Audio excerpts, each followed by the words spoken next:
Welcome back to the Vetted Conversations podcast, where we delve deep into the foundations, workings, and current challenges to the American way of self-governance. In today's confusing world, it's more important than ever to understand how our government works and how we, as citizens, can actively participate in the discussion to safeguard our liberties and continued freedom. Our mission is to ensure you, our listeners, have the knowledge and insights needed to become more informed and engaged citizens and active members of your communities. So let's get into it.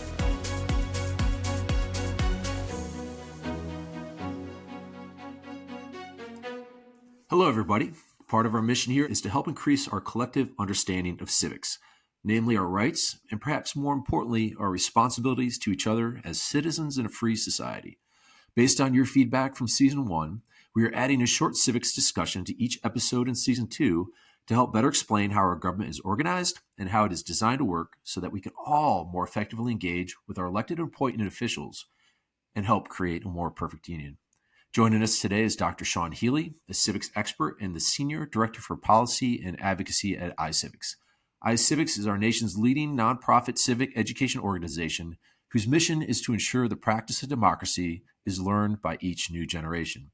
Shawn, it's so good to have you back to educate us today. Here's our question for today's episode. Why is it important to have civilian control of the military? Well, I think it goes back to, once again, the founding era and some of the excesses of the British Army and the British Navy in the context of the Revolutionary period. And in fact, if you look at the Third Amendment to our Constitution, it prohibits the quartering of troops, right, in our homes. But this notion that there should be democratic accountability, small d, democratic accountability for our military intervention. So, of course, the president is commander in chief of the military, but only Congress can declare war. So there's civilian control and even kind of checks and balances between that. So, yeah, really critical to kind of the founding of the country. And even in a contemporary sense, I think there's this notion that the tail shouldn't wag the dog, that our popularly elected officials should be accountable to our military interventions. Of course, we have the largest and strongest military in the world and has a global presence, but ultimately is accountable to elected officials who have limited terms. Yeah, and I think that's one of the concepts that confuses a lot of young military members, especially is, why are the politicians getting involved in military matters? Where if you go all the way back to the founding of the country, you would quickly realize that although we have a fairly positive view of our military today, that wasn't always the case throughout history and certainly out through world history where, right, you typically didn't want to see an army marching through your village because bad things were going to happen, right? And so right. I remember I think it was George Washington talking about, a standing army being probably the greatest threat to liberty. And, right, was a tool like fire, right? Like carefully used was beneficial, but out of control could have disastrous effects. So could you tell us a little bit more about the founders' view of the military? And I think that's right. And I'm glad you brought up Washington because, of course, he handed in his sword, right, and saw that as so critical. So yeah, we had the general that won the Revolutionary War was our first president. Many suggest that office was created for him, and maybe this experiment in constitutional democracy probably doesn't happen without Washington because there was such kind of universal trust. But he was very adamant about handing in that sword and walking back going back to his farm and being a civilian, right, resigning his commission. And so that separation comes from the very beginning. I think you're also right. These debates, not just Washington, but the other framers, these concerns about a standing army. And it's reflected even in the Second Amendment, right, the Constitution. And we spent a lot of time talking about whether we have an individual or a collective right to own firearms. But the prefatory clause, right, a well-regulated militia being necessary for the security of a free state. Yeah, we did not have a standing army at the time, right? And there was this notion that we actually had a civil responsibility to have firearms and to be at the beck and call of our states, and particularly our state militias. And that was in the revolutionary context or the post-revolutionary war context. That was how we would defend this country. We also, of course, had the privilege, particularly at the time, to be separated from most of the rest of the world by oceans, right? So Right. we could take some of our security for granted in that respect. So it's hard in the modern context to understand what we've evolved to, but it certainly comes from that notion of, hey, it's a civil responsibility to be part of my state militia that ultimately may be called to the defense of the country. Yeah, absolutely. And then, we've also established laws over the years, especially after the Civil War with posse comitatus, like, prohibiting the military from being used for law enforcement purposes inside of the United States, which is an equally important thing for folks to understand. But yeah, I think you're absolutely right. And I appreciate you illuminating us on kind of like the intent of the founders. But for sure, as frustrating as politics and political leadership can be to military members and even veterans who are watching the news, I think it is supremely important that we always keep in mind the vision of the founders, that the military, which is probably the greatest threat to liberty, or could be very closely controlled and responsible to the people. Right. Yeah. Just that notion of democratic accountability is critical. And And it's also important to say that, through our system of government, the military is very well funded, right? I'm sure you can make arguments that it should be better funded, but it's about 15% of our overall federal budget, and we vastly outspend every other country in the world in terms of military. So our civilian government is taking care of the military, and of course we've had so many people serve not just in the presidency but in Congress that are veterans, and that continues to be the case. Awesome. Thanks so much for that answer. That was great. You just heard from Dr. Shawn Healey of iCivics on why we have civilian control of the military. And to do a deeper dive into the state of our military, we've invited defense expert and national security thinker Kori Schake to chat with us today. Kori is a senior fellow and the director of foreign and defense policy studies at the American Enterprise Institute. Before joining AEI, Dr. Schake was the Deputy Director General of the International Institute for Strategic Studies in London. She's had a distinguished career in government, working at the U.S. State Department and the U.S. Department of Defense and the National Security Council at the White House. She's also taught at Stanford, West Point, Johns Hopkins University's School of Advanced International Studies, the National Defense University, and the University of Maryland. She's the author of 5 books, among them America versus the West, Can the Liberal Order of the World Be Preserved? And she's also co-editor, along with former Secretary of Defense Jim Mattis, of Warriors and Citizens, American Views of Our Military. Kori, welcome. It's a great pleasure to be with you. It's good to have you here today with Ellen and I. We were discussing like the state of our military and the role of military democracy and the strength of our republic. So we wanted to get your take, like from your view, like what's the proper role of our military in supporting our democracy? So I think the Constitution's pretty clear on this, right? To protect the republic against all enemies, foreign and domestic. Both Congress and the Constitution have vital roles to play. We tend to think of the military as an executive branch institution, but I've always loved that when you get dragged up to Capitol Hill to testify before Congress, you sit in front of a plaque that quotes the Constitution, saying it is the right of the Congress to raise armies and maintain navies.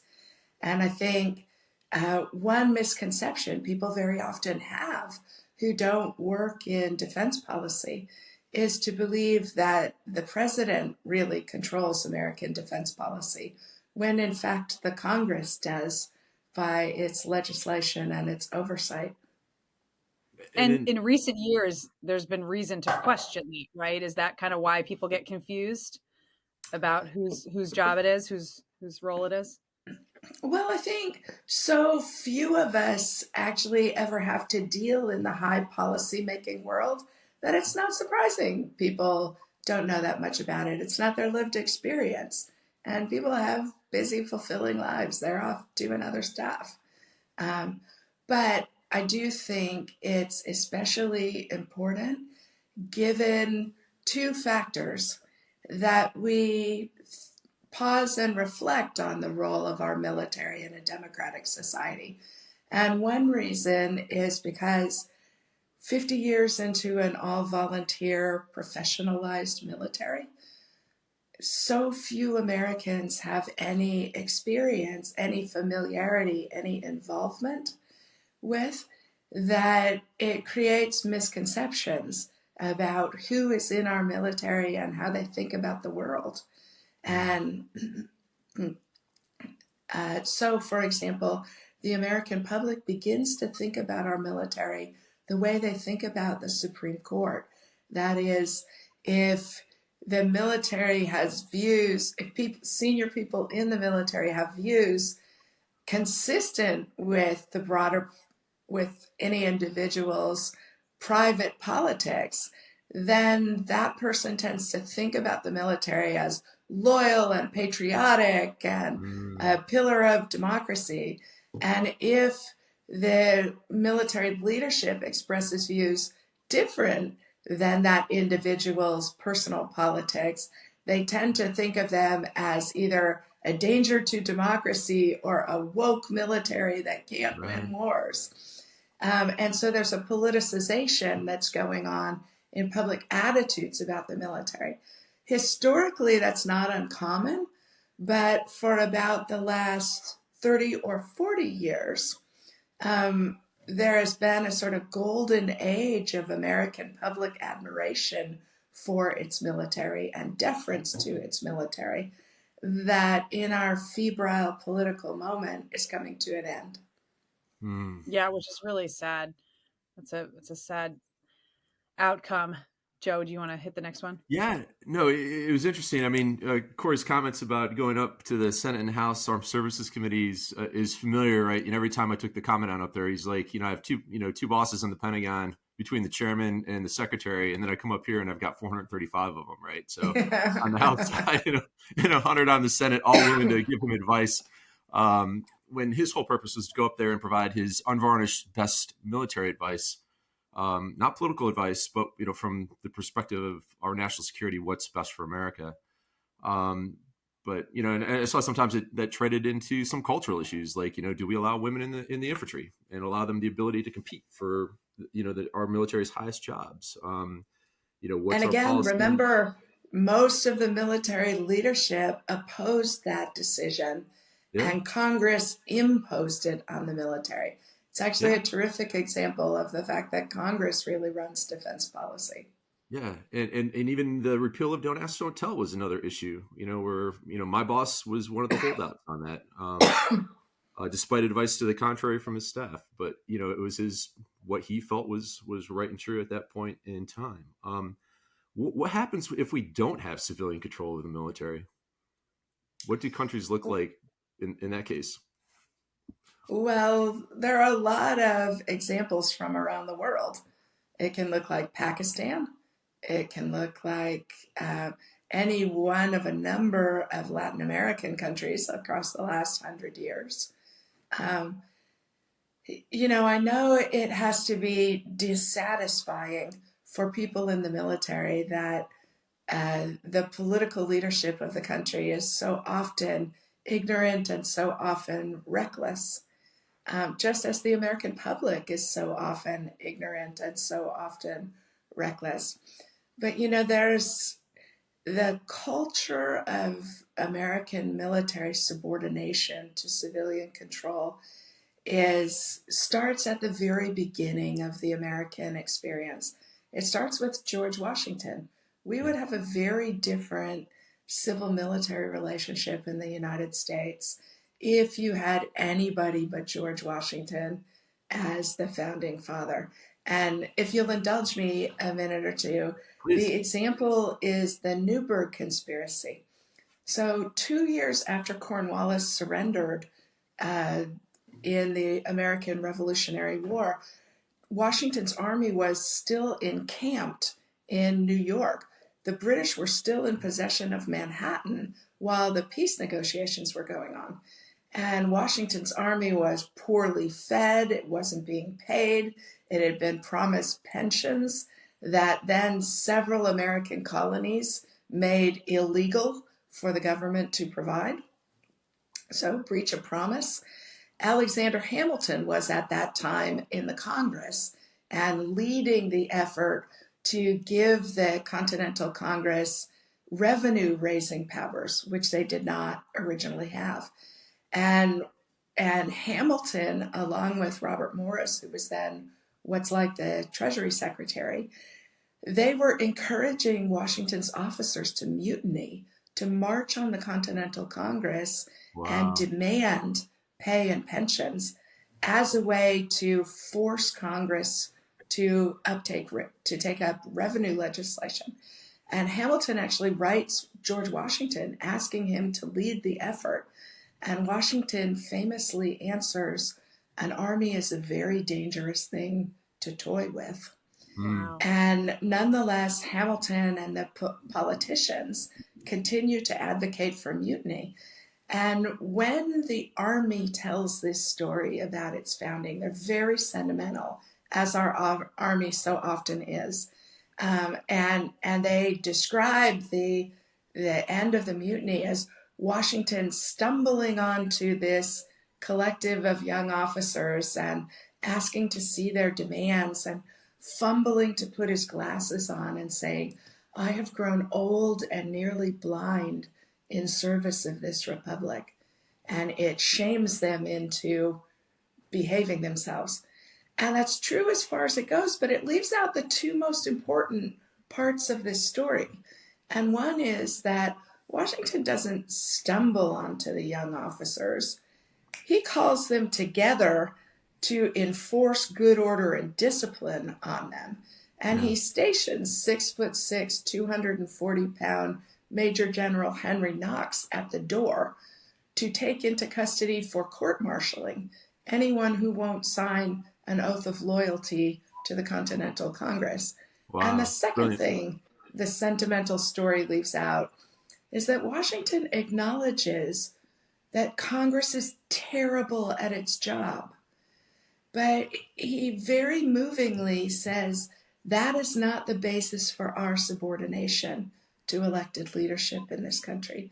Yeah. Our subordination is about who we are as a military, and who we are is a powerful military that never wants to be a threat to the civilian leadership of the country. Wow. Wow. Wow. And also, that's a powerful some story. things never change. Some things never change with Congress, I guess. Exactly. But I feel like that foundation still resonates through the culture of the American military. Mm-hmm. That is that it doesn't require anybody else being good at their job for the military to keep its bearings, that it never wants to be a threat to civilian governance, because that's who we are as a military. And that's the reason the American military, that dignity, that self-restraint, is actually the reason the American military is the most popular institution in the country. Yeah. And you know where you can see it? I'm sorry, just one more example. No, it's good. So you can see it in the two snapshots of former chairman of the Joint Chiefs of Staff, Mark Milley, testifying before Congress. So in the testimony where he can't resist the temptation to show off his Princeton education and answer a question nobody asked him about critical race theory, right? Yeah. Like that was the moment for the uniforms to hide behind the suits.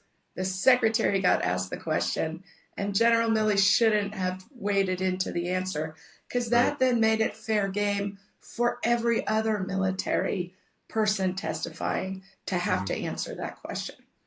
Yeah. And he got raked over the coals for it. But the second example that I think is really telling is the next time General Milley went up to testify, he got called a traitor by Matt Gaetz and other members of Congress. And he squared his shoulders and sat there in quiet dignity and took the abuse. And I would be willing to bet 4 months' pay you could see a measurable uptick in public admiration for the American military because it demonstrated who the reckless idiots are in this system, and they are the civilian leadership. What we count on our military for is the quiet dignity of doing a hard job well. Yeah. No, thanks for sharing that story about Washington, and then also the more current recent examples, because I think it's one thing that was abundantly clear from the founders was that they truly believed that a standing military was probably the greatest threat to liberty in this country, or many of them felt that way. And surprisingly, I mean, they absolutely believed. I'm sorry, I didn't mean to interrupt. Yeah, no, go. They absolutely believed that a standing military was an inherent threat to the republic. And by the way, they had 1,000 years of world history justifying that. Because it's our own historical experience is so different, we sometimes lose perspective on how unique, what an anomaly a professional military that isn't a threat to democracy really is. The American experiment was the example that marks the passage to modernity for democracies. Yeah. Well, and so from that perspective, that the professionalization of the military has done all these incredible, has sort of led to all this incredible progress and change. Is it fair to say that it also had sort of the externality, whether it's positive or negative, of a widening civil military divide? Because with fewer people then potentially serving, and as we know, military service becomes a family business. Many families are the ones who continue to serve generation after generation. Do you think that in the last 50 years, do you think what are your thoughts sort of about the hazards of the military civilian divide and what that looks like now, and then what that could look like in the future as we potentially have even a smaller professional military? Yeah, you're exactly right that the professionalization of military service in the United States has absolutely widened the gap between civilians and the military.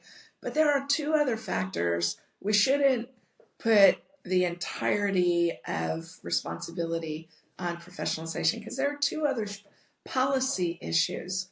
And one is we are choosing to have a small military. In World War II, you had 10 million Americans under arms. And every single American family, for all intents and purposes, became an expert on the war effort because their children or their husband or their uncle were directly affected. So one policy choice that's consequential is we're choosing to have only 1/3 of 1% of Americans under arms. We could choose that differently, and that would narrow the gap. But it's a great luxury that we have a war-winning military that doesn't require a larger proportion of our public. The second policy choice that really widens the gap is the way we have turned American military bases into fortresses. That military families live on base, they do their grocery shopping on base, they go to church, chapel, or synagogue or mosque on base. And so that radically reduces the everyday interaction of your babysitter being the daughter of a deployed soldier, or all of the little interstices, having them over for dinner when the soldier is deployed and her husband is managing 3 unruly toddlers. So policy also affects this. Where we place recruiting stations for maximum recruiting bang for the buck instead of prioritizing a broader distribution of participation. There are a whole bunch of policy choices we could make differently in order to narrow the gap. But you asked me a bigger question than that, Ellen, which is, should we be worried about this? I think there are only two real tests of whether whether civil military relations are problematic. And the first is, can the president fire any military leader they want? And we have a half dozen examples just from the last 10 years, right? McKiernan, McChrystal, Mattis. So that clearly holds. And the second way to judge whether civil military relations are vital and vibrant is, will the military carry out policies they don't agree with? And just about every major choice about the use of American military forces in the last 10 years has been over against the advice of the military itself. I would be willing to bet that the idea of sending to the shores of Gaza a floating distribution network for humanitarian assistance was not a bright idea dreamed up in the Pentagon, but it was a White House directive that we got to find a way to do something. And because the American military is good at, pulling a rabbit out of its hat, they thought of this bad idea being less bad idea than other ideas they were going to get forced to participate in. Yeah, that had West Wing written all over it when I saw that in the headlines, for sure. Absolutely. But again, that's an important thing, right? And I think, I want to go back to an earlier point you made about, civilian control of the military. And I think a lot of Americans don't understand the great sensitivity about deploying our military domestically, right? Like what it takes to actually have, uniformed active duty servicemen and women deploying inside the United States on missions. And that's not something we normally do outside of like incredible natural disasters like Katrina or, but where people like, oh, let's use them to secure the border and round up, illegals and all this other stuff. Like, can you talk about like why we don't do that? Absolutely. And it's such an important point. I would be willing to bet a lot of the reason the American public loves our military so much is because the only times they ever have interaction with them are when society's in distress. Yeah. When there's a flood in New Orleans, when there are wildfires in California, when people are scared and need help. That's the interaction they have with our military. So, it hasn't been for what, now 50 years since you had the American military deployed in force on college campuses to put down anti-war riots. Yeah. And, National Guard troops firing on crowds of college kids had a lot to do with the distrust the public had of the American military in the time of the Vietnam War. So it's really a good thing that we let police and the FBI and the Border Patrol handle their own jobs instead of having the American military do it. The American military already has a full-time job. For sure.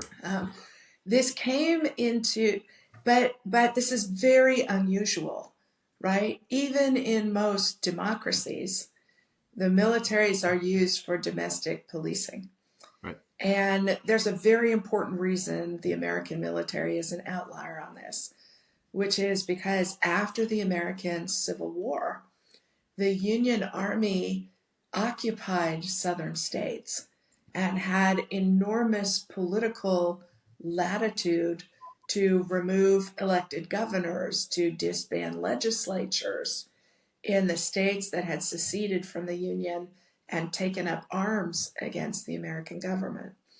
And so in 1878, Congress passed something called the Posse Comitatus Act, which at the end of Reconstruction, when by agreement of the Congress, the American military was withdrawn from occupying the formerly seceded states, Congress, the civilian control of the military, passed legislation saying that unless the President of the United States invoked the Insurrection Act, the that is, states were in rebellion against the federal government, the American military could not be used for domestic policing. The only way it can be is if a governor uses the National Guard for state purposes. Right. And it's a really important restraint. It has a lot to do with why the American public likes its military so much. And I'm a huge believer that we should let the people whose job it is to police and patrol and engage in our domestic security to do those jobs for us. Yeah. That's really, yeah, it's interesting.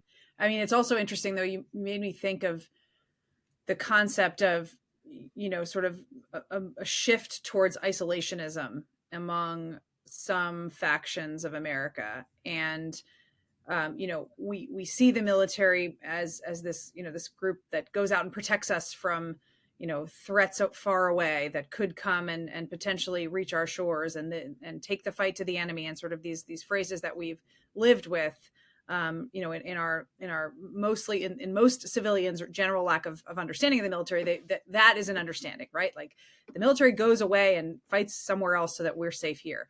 But there has been, in different facets of our political tableau, kind of these pop-ups of isolationism and sort of a lack of interest in doing that work.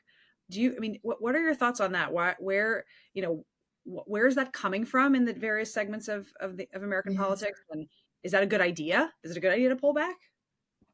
So Americans have always been reluctant internationalists because we won the geopolitical lottery. We have Canada and Mexico as neighbors and oceans on the other sides. So we have the luxury of ignoring the world if we want to. And Americans very often want to. The period of the last 80 years is quite an anomaly in the American experience. But after twice having to mobilize the American population to go pacify Western Europe and Asia in order that the United States could be safe and prosperous, the American leaders after World War II wanted a wider margin of error. They wanted to build an international order where we could fight our wars as away games, as you rightly point out, and also where we would have an early warning network of when danger was brewing, and we would have cooperation from other countries to handle those problems.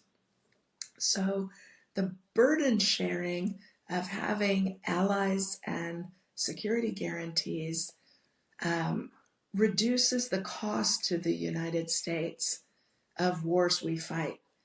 And there are a lot of people concerned that American allies don't do enough, and they're right. But the other side of the coin is no great power has ever had as much voluntary cooperation as the United States gets from other countries. And that's because of the type of international order we built.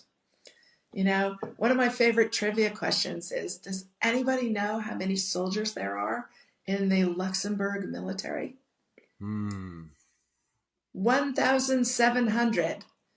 And yet the lieutenant colonel who commands Luxembourg's military gets as many votes at NATO as the chairman of the Joint Chiefs of Staff gets. That's amazing.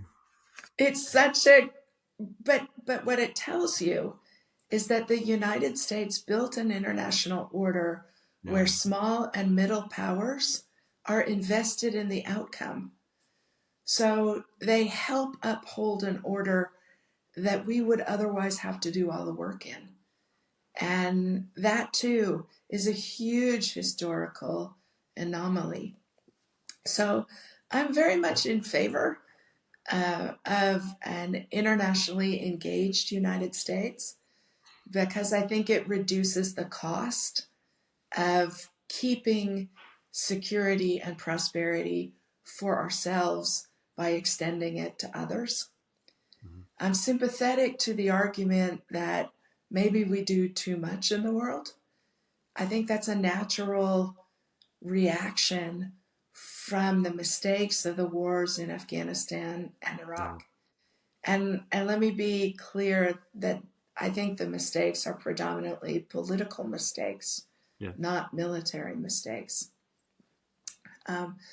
But there's this great Onion headline, America's college professors weary of the burden of war. And it's funny, right? Because college professors like me bear no burden of the nation at war.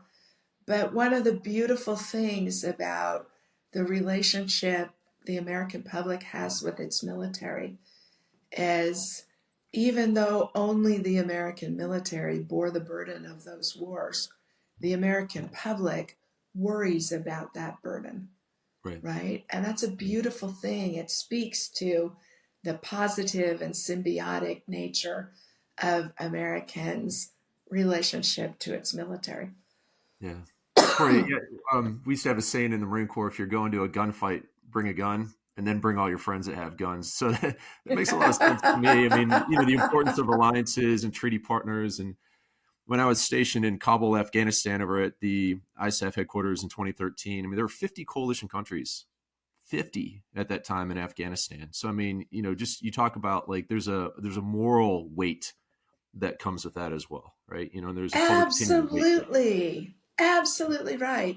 My mom, who lives in Northern California and knows and cares very little about the issues we've been talking about, she thinks her government is more likely on the right path if our closest friends will join in that gunfight. Right. So it not only reduces cost, it gives confidence, a moral weight, as you rightly say, Joe. I think there's a lot to that.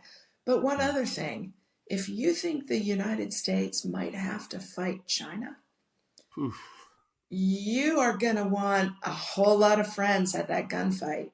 And you are going to need a whole lot of friends to bear the economic cost of upending how their economies work in order to help us win that fight. Oh, yeah. Yeah, I mean, look around your house at the labels where everything is made and think of everything that's made in China, not available anymore, or available at $500 more per product, 500% or more. That's made in Vietnam, relies on supply chains in China. That's right. Or it's, that we're just starting to figure out that very complicated supply chain problem. Mm-hmm. High-end chips and weapon systems and Taiwan. I mean, it's all wound together, right? So we're curious. I've got to ask, like, there's a lot being said right now about Ukraine, how involved we should be. I mean, from one perspective, one of our nation's largest adversaries, Vladimir Putin, is getting his nose bloodied with 0 American troops on the ground. What happens if Putin wins in Ukraine? What does that mean for the United States? If Putin wins in Ukraine, he will have a battle-hardened army coming off a major success on the borders of several NATO countries. And that will require us to probably reinforce those countries with American troops in order to maintain the stability and security that we have committed to them through the NATO alliance. It will unquestionably require the United States to spend more money on upgrading and probably expanding our own military. We are right now just beginning the proper level of panic of the inadequacy of our weapons production and ammunition production. For sure. So in a way, Ukraine's suffering has alerted the United States to our own inadequacies in the way supplying Britain and the Soviet Union during the early years of World War II helped the United States get ready for war. Yeah. So we ought to be really worried about how a successful Russia would affect the United States and its allies. The other thing is, Joe, you rightly made the point that there are no American military casualties here. And Ukraine is fighting the war we feared we would have to fight as part of the NATO alliance. And they are holding their own. And all we are doing is giving them the equipment to fight a courageous fight against a bigger, stronger country. Yeah, Yeah. it's pretty Yeah. incredible, and also, a great testament to why alliances can be so effective and important. And obviously, that's something that many people who have served. I'm obviously a military spouse and live kind of very close to all of these conversations. But I'm assuming, among our community, many people understand the need for alliances, have worked with these folks overseas. Um, so having had that experience, for people who have served, people connected to the military, what then is sort of the best thing that veterans and military families can do, sort of pushing back out into our society, into our citizenry? What's the best role of our community as citizens to help strengthen our democracy, considering all this experience we've had? Yeah, to talk about it. The broader public has none of the kind of experience that has trained veterans' judgment. And that judgment differs wildly, right? Like a lot of veterans believed we should stay in Afghanistan until we had Afghan security forces who could do the work we were helping them to do. But a whole lot of veterans also thought it was pointless and we had lost the plot line. So, um, you know, the American public doesn't even understand that veterans have as wide a spectrum of views on things as the American public has. And that actually, if you look at the data, the attitudes of the American public, the attitudes of American veterans align almost exactly to the attitudes of the broader public when you account for education and income. Yeah. They're indistinguishable. And probably nobody in the American public appreciates that. So talk to your neighbors. Whatever your views are on the state of the world and the role of the military, it's really important for Americans who don't have experience of it to hear what you think. And I guess the second thing I would say is, as Joe Plensler has taught me, veterans volunteer at twice the rate of the American public. So whether it's running for the school board or being a school crossing guard, get out in your community where people can see you and hear from you, because participation is what drives the vibrancy of American democracy. I mean, civil society really is our superpower.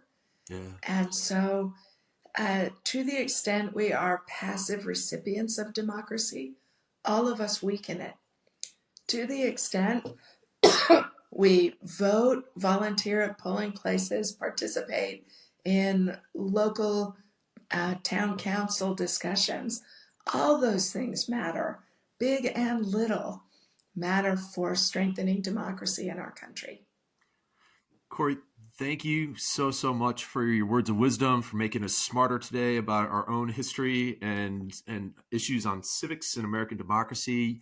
You've been a longtime friend of the American military and the veteran community, and I just wanted to say, on behalf of our board, thank you for doing that, and please continue, because there's never been a conversation or an event that you've spoken at that I've walking away from where I wasn't a lot smarter than I was when I walked in. So if you haven't read Warriors and Citizens, American Views of Our Military, that Kori edited with Secretary Mattis, highly recommend that. She's got 5 other books out there that I would commend to you. And if you're concerned, as you know, the veteran population drops from 17 to 14 million by 2040, as the American population goes from 330 to 405 million, and veterans become a smaller per capita percentage of our country, it's incumbent upon all of us, like she said, to better tell our stories, to get better connected with the community. And thankfully, in the age of the internet and social media and all these other platforms that we have now, there's never been a time where everyday citizens can be more involved in the national discussion. So on behalf of all of us, thank you so much. Any final thoughts, Ellen or Kori? No, I'm sorry. Thank I've had you. to mute my mic because there's been a Navy military helicopter circling with you, reminding me that the sound of freedom. yeah, the sound of freedom, exactly. Thank you, my friends. I really enjoyed this conversation, and thank you for the good work you are doing. And thank you for persisting through your cold. We know it's uncomfortable, and thank you for showing up and talking to us, even though I know you're not feeling very well. So we recognize that.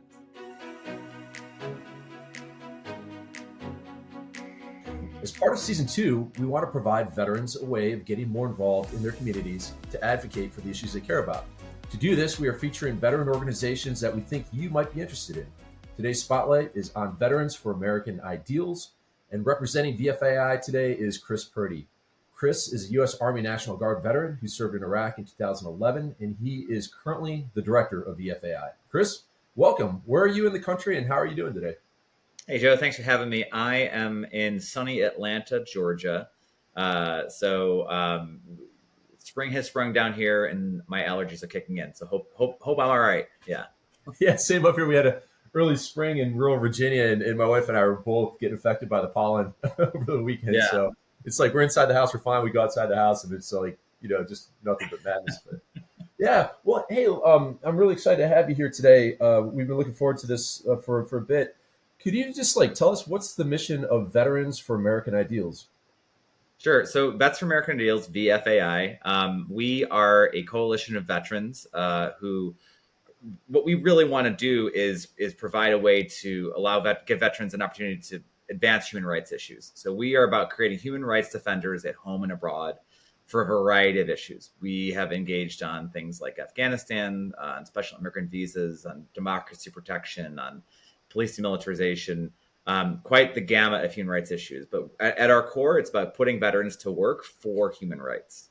Awesome. No, that's a great mission. I know a lot of us, serving overseas have certainly seen what it's like to live in societies where human rights are not at the forefront of people's thoughts and what it's like to live there. I'm really impressed with the work that you did. Can you tell us a little bit more for folks that might not be so familiar about the special immigrant visas and why it was so important to help get Afghans who had served with U.S. forces and their families out? Yeah, so the Special Immigrant Visa, SIV for short, is this pathway to citizenship, to residency in the United States that is available for people who served alongside American soldiers in Afghanistan and formerly Iraq.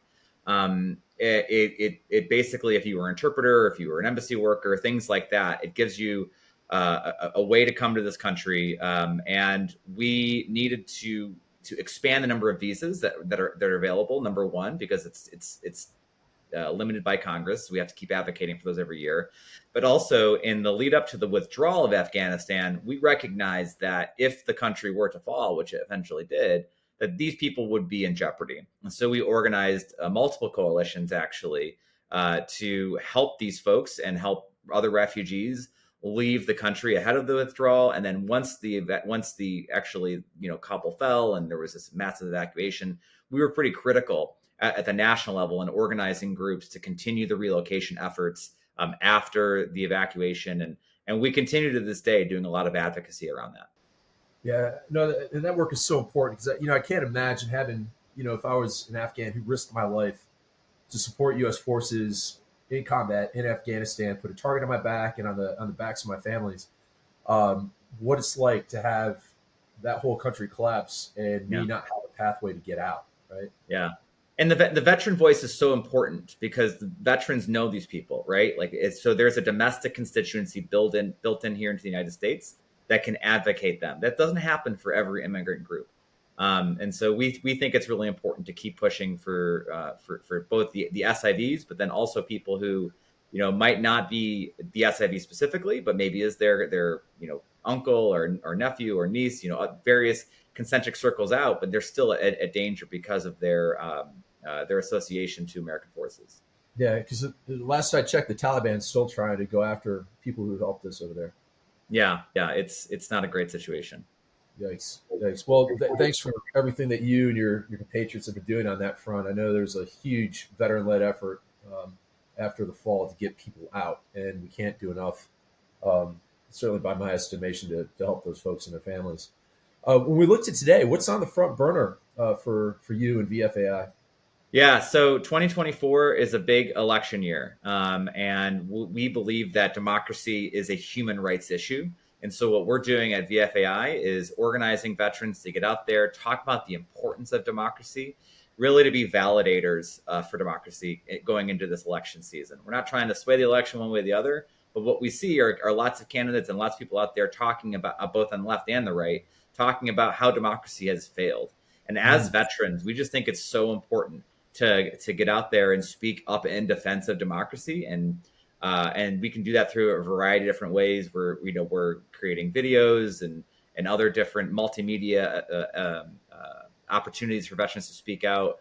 And we're really proud to support the work that Bet the Vote is doing and getting folks out as poll workers, because I think when people see veterans on quote unquote the front lines of democracy, they're going to be more reassured about the democratic process. So that's really what we're looking for going into 2024. For sure, absolutely. And I just want to recognize Chris at VFAI, because I want to say that one of the earliest efforts I saw recently to get veterans more involved in poll working came from you and your organization.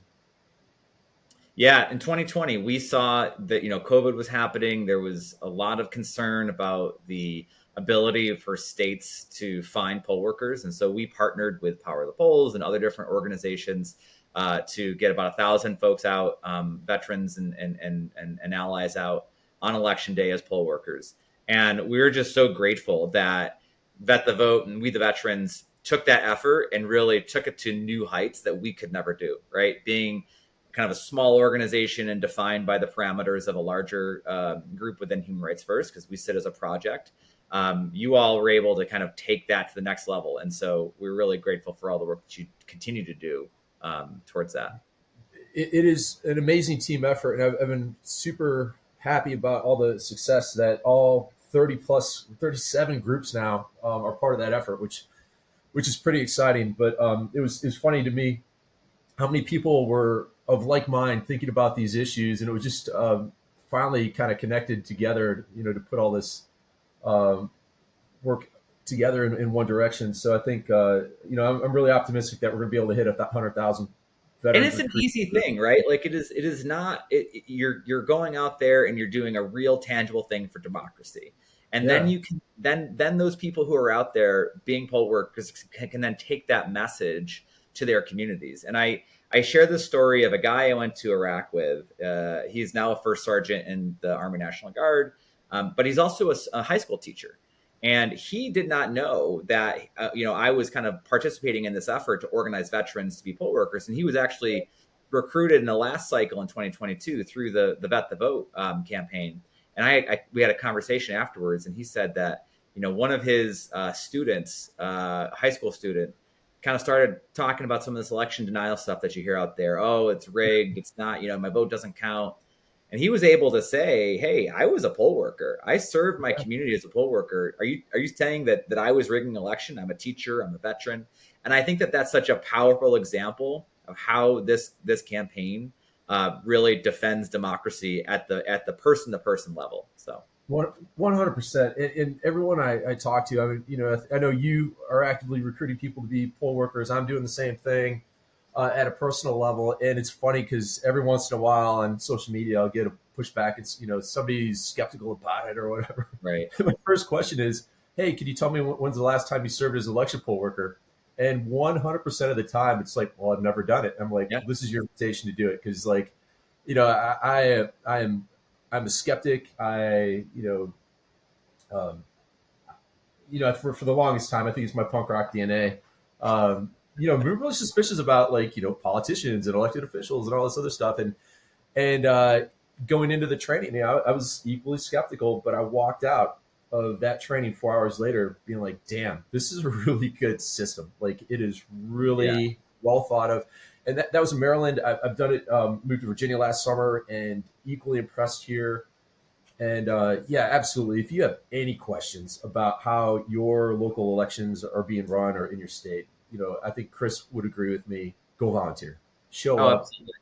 couple of hours of trainings, spend a few days at the polls, and it will allay any concerns you have about the sanctity and integrity of American elections. We can agree or disagree on whether politicians themselves are honest. I think we all know that politicians have an agenda to get power and stay in power, and that's a thing. We just have to kind of work within in the system.